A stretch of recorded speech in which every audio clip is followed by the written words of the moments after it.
Fear is quiet when it comes to money. It doesn't scream, it whispers.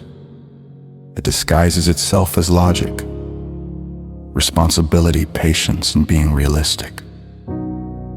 Most people don't realize their financial life is being run by fear because fear doesn't feel dramatic. It feels reasonable. It feels cautious. It feels mature. But fear-based decision-making has a signature. It always prioritizes avoiding loss over building capacity. When fear is in charge, every choice gets filtered through one question. What's the safest possible outcome? Not the most meaningful, not the most expansive, not the one that forces growth, just the one that minimizes discomfort right now. That mindset feels smart in the short term and expensive over a lifetime. Fear doesn't stop you from making decisions. It narrows the range of decisions you're emotionally allowed to consider. You don't choose boldly. You choose defensively. You don't ask what you could become. You ask what you can survive. And over time, your financial world shrinks to match that question. Fear-based money decisions are rarely catastrophic. That's why they're so dangerous. They don't ruin you overnight. They slowly lower your ceiling while convincing you you're being prudent. You say no before you even feel the risk. You delay until momentum dies. You settle into systems that feel stable but quietly drain your agency. And then you call it realism. But realism driven by fear is just resignation with better language. Here's the hard truth. Money doesn't stagnate because of bad luck as often as it stagnates because the nervous system refuses uncertainty. Fear trains the body to equate unfamiliar territory with threat, even when the familiar is clearly limiting. So people protect what they have instead of expanding what they are capable of handling. Fear-based decisions keep you busy, compliant and small, but never free. They create motion without trajectory, effort without leverage, years without meaningful change. And the worst part?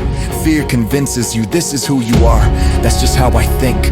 I'm not a risk taker. I prefer stability, but that's not personality. That's conditioning. Money doesn't respond to fear with punishment. It responds with indifference. It simply stops flowing toward people who freeze under uncertainty. Not because they're unworthy, but because they're unreadable, predictable, closed. Fear-based decision-making doesn't protect your future. It trades it for emotional comfort in the present, and comfort is always more expensive than it looks. The people who move forward financially are not fearless. They're just no longer letting fear make decisions on their behalf.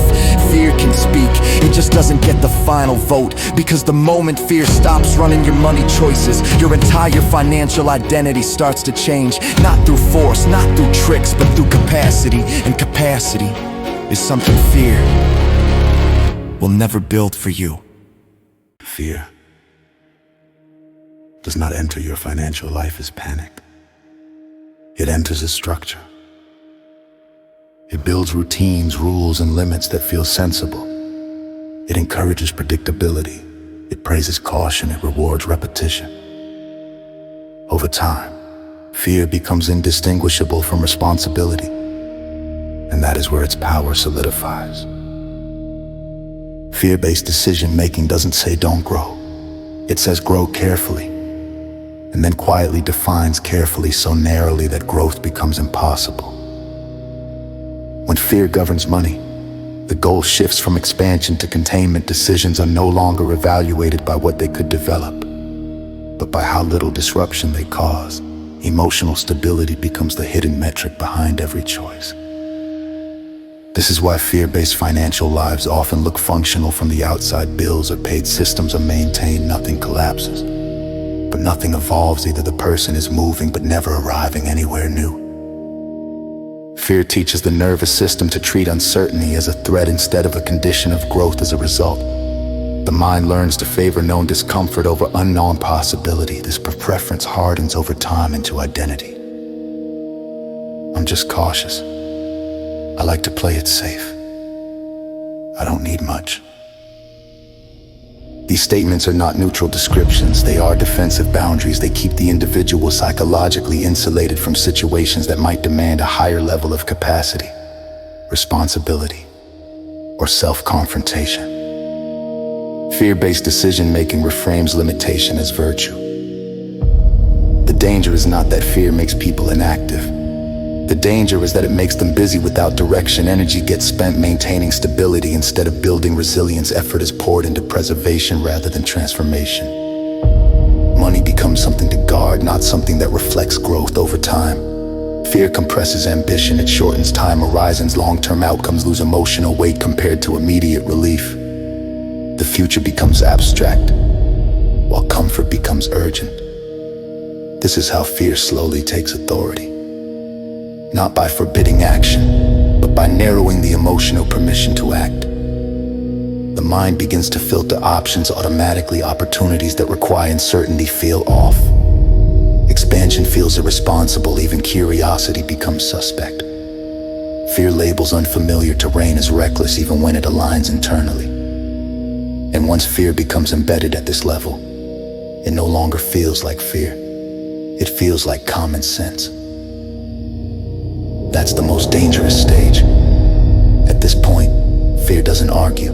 It doesn't persuade, it simply decides. It selects the safest interpretation, the least disruptive path, the smallest acceptable outcome, and presents it as the only reasonable option. People under this pattern rarely feel afraid. They feel stable until stability becomes stagnation, until years pass without meaningful escalation, until effort stops translating into progress. Fear-based decision-making does not fail loudly, it succeeds quietly, at keeping life manageable, predictable, and contained. But containment has a cost. The psychological cost is not financial loss, it is the erosion of range, the ability to tolerate complexity, uncertainty, and responsibility without shutting down. It is the gradual shrinking of what feels possible. Fear keeps people solvent but small, functional but constrained, safe but internally restless. Because something inside knows. It knows that safety was purchased by surrendering authorship. And until fear is seen for what it is, not protection, but a manager obsessed with short-term comfort, it continues to design a financial life that feels calm on the surface and unfinished underneath. Fear doesn't destroy money. It decides it for you.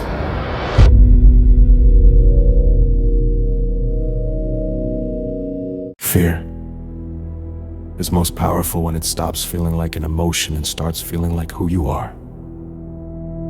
By the time fear-based decision-making has shaped a person's relationship with money for long enough, it no longer shows up as hesitation. It shows up as identity, preference, and self-descriptions. Personal rules that feel permanent. I'm not that kind of person. I've always been careful with money. I don't take big chances. These statements sound harmless, even responsible, but psychologically they function as closures. They end conversations before they begin. They protect the nervous system from situations that would demand growth, adaptation, or redefinition of self.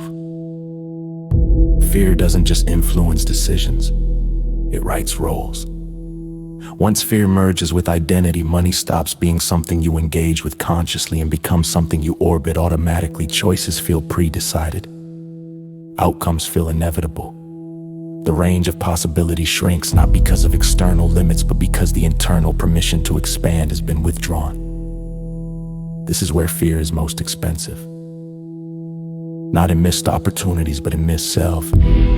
Fear-based financial identity is built around predictability. It values consistency over capacity, familiarity over depth, repetition over evolution. Over time, this identity becomes self-reinforcing. The person avoids situations that challenge it, and every avoidance confirms the belief, this is just how I am. But identity shaped by fear is not stable, it is defensive. It must constantly protect itself from evidence that change is possible. That's why people deeply attached to fear-based money identities often feel irritated by ambition, uncomfortable around growth, or dismissive of expansion as unnecessary. These reactions are not opinions, they are threat responses. Because if growth is possible, then avoidance was a choice. Fear cannot allow that realization. So it reframes the narrative. It calls ambition greed, it calls uncertainty irresponsibility, it calls limitation wisdom. In doing so, fear preserves the identity it has built at the cost of forward movement. Money under this identity becomes static, not because resources are absent, but because the person no longer allows themselves to evolve into someone who can hold more complexity, responsibility, or scale. The tragedy is that fear-based identities often feel calm, familiar, controlled. But beneath that calm is a low-grade restlessness, the sense that life is being managed rather than authored. People don't feel broke, they feel contained. And containment eventually turns inward. Confidence erodes, initiative dulls, decisions become reactive instead of intentional. Money becomes a mirror reflecting who the person has decided they are allowed to be. But identity is not fixed, it is rehearsed. Every time fear is allowed to define a money decision, the identity hardens. Every time fear is questioned, even silently, that identity loosens. This chapter is not about rejecting fear will always exist. It is about recognizing when fear has been promoted from advisor to author. Because the moment fear stops defining who you are financially, money stops being something that happens to you and starts becoming something that responds to who you are becoming. And that shift is not loud, it is internal. It begins the moment you realize, this isn't my nature. This is a pattern, and patterns can be outgrown.